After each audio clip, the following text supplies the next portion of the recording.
Собака рискует жизнью, спасая тонущего олененка.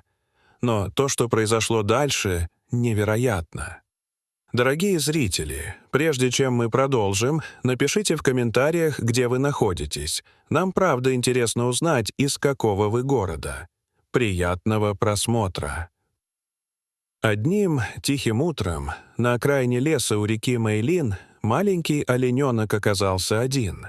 Он бродил по берегу, озираясь в поисках своей матери. Ножки дрожали, глаза были полны тревоги. Его слабый зов разносился эхом в легком ветерке, который доносился с воды. Неожиданно он поскользнулся и упал в бурную реку. Мутная вода стремительно унесла его от берега. Он изо всех сил пытался бороться, но его крошечные ножки не могли справиться с водоворотом. Глаза распахнулись, изо рта вырывался отчаянный крик. Эхо боли и страха уносилось по воде и ветру. Он ушел под воду, затем снова всплыл. Казалось, надежда покидала его. Мать так и не появилась, только зловещие волны бушевали вокруг. Паника сковала тело. Он бился копытцами в грязной воде, вода проникала в легкие, живот раздулся от глотков. Уши дрожали от холода и ужаса. С каждым вдохом становилось все труднее дышать, он задыхался в водовороте ужаса. Изможденный, он в последний раз попытался крикнуть, но уже бессознательно.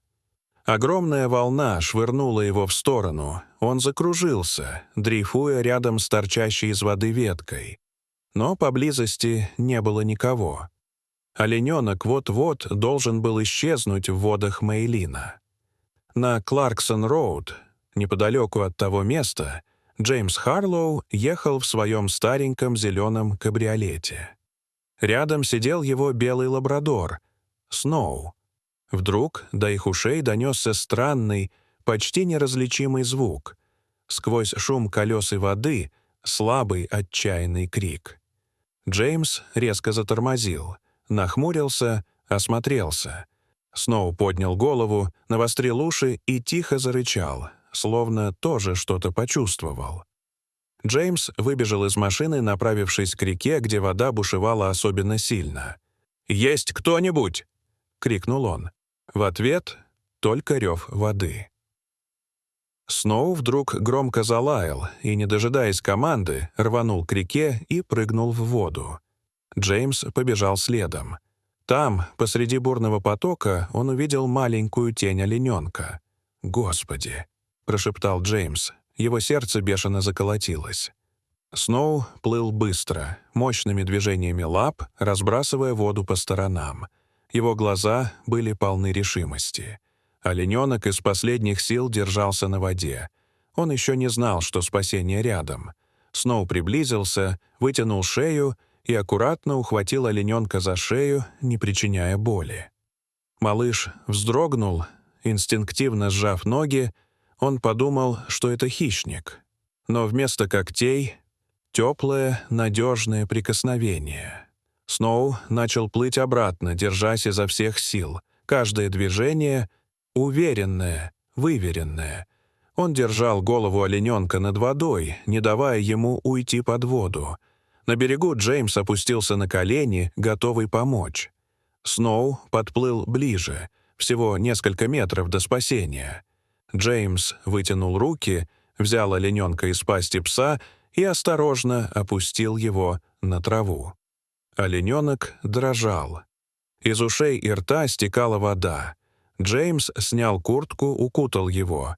Сноу подошел и сел рядом, тяжело дыша. Его взгляд не отрывался от олененка. «Все хорошо, малыш. Мы успели», — прошептал Джеймс. Он осторожно поднял олененка, уложил его на заднее сиденье машины, достал полотенце из багажника и стал сушить его нежно, по частям. Сноу забрался на переднее сиденье и наблюдал, не отрывая взгляда. Он как будто проверял, все ли в порядке с новым другом. Олененок начал дышать ровнее, успокаиваясь. Джеймс привез его домой. Это был уютный деревянный дом среди зеленых холмов у подножья леса. Он расстелил теплое полотенце у камина. Олененок лег. Сноу лег рядом, не отрываясь, смотрел на малыша. Джеймс дал ему теплого молока из бутылки и погладил по голове. Олененок посмотрел на него, в его взгляде больше не было страха. Появилось доверие. На следующее утро он смог встать. Сделал несколько неуверенных шагов по двору. Джеймс дал ему имя — Луми. За белые пятнышки на спине, как свет от зимнего солнца. Луми начал следовать за Сноу повсюду, нюхать, учиться, слушать птиц. Сноу терпеливо показывал ему, как копать землю, как различать запахи. Каждое утро Джеймс выводил их в парк. Люди удивлялись, увидев, как белый лабрадор и олененок бегают по траве. Когда дни становились холоднее, Луми сворачивался у Джеймса на руках. Они стали настоящей, хоть и странной, семьей. Сноу больше не рычал на прохожих. Он всегда лежал рядом с Луми, как старший брат. Но Джеймс знал, придет день разлуки. Прошло 2 недели. Он начал готовить Луми к возвращению домой.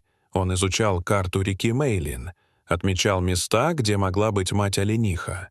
Однажды утром Джеймс посадил Сноу и Луми в машину и поехал в сторону старого моста Хейвена.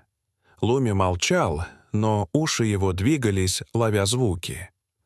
Когда они добрались до лесного берега, Джеймс выключил двигатель, открыл дверь.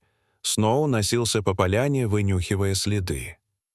Джеймс осматривался. И вдруг, вдалеке, на границе деревьев, стояла она, мама Луми. Смотрела прямо на своего детеныша. Она не убегала. В ее глазах было ожидание. Луми замер, а затем бросился вперед. Сноу сел, затаив дыхание. Джеймс сжал руки. Олененок подбежал к матери, остановился, а затем прижался к ней. Мать облизала его голову. Тело ее дрожало, чувствовались радость и облегчение. Джеймс смотрел на них. Глаза увлажнились. Сноу тихо залаял, как будто прощаясь. «Мы все сделали правильно, приятель», — сказал Джеймс. Луми обернулся, посмотрел на Джеймса и Сноу долго, с благодарностью. Джеймс махнул рукой. «Живи, как настоящий дикий олень, малыш». Луми и его мать скрылись в лесу, их силуэты растворились между деревьев. Джеймс и Сноу вернулись к машине. Солнечный свет играл на поверхности мирной реки. Так завершилась новая глава их жизни. Глава о доброте, надежде и дружбе без границ. Дорогие зрители, что вы думаете об этой истории? Расскажите, пожалуйста, в комментариях. А если вам понравилось это видео, то ставьте лайк и подписывайтесь на наш канал. До свидания.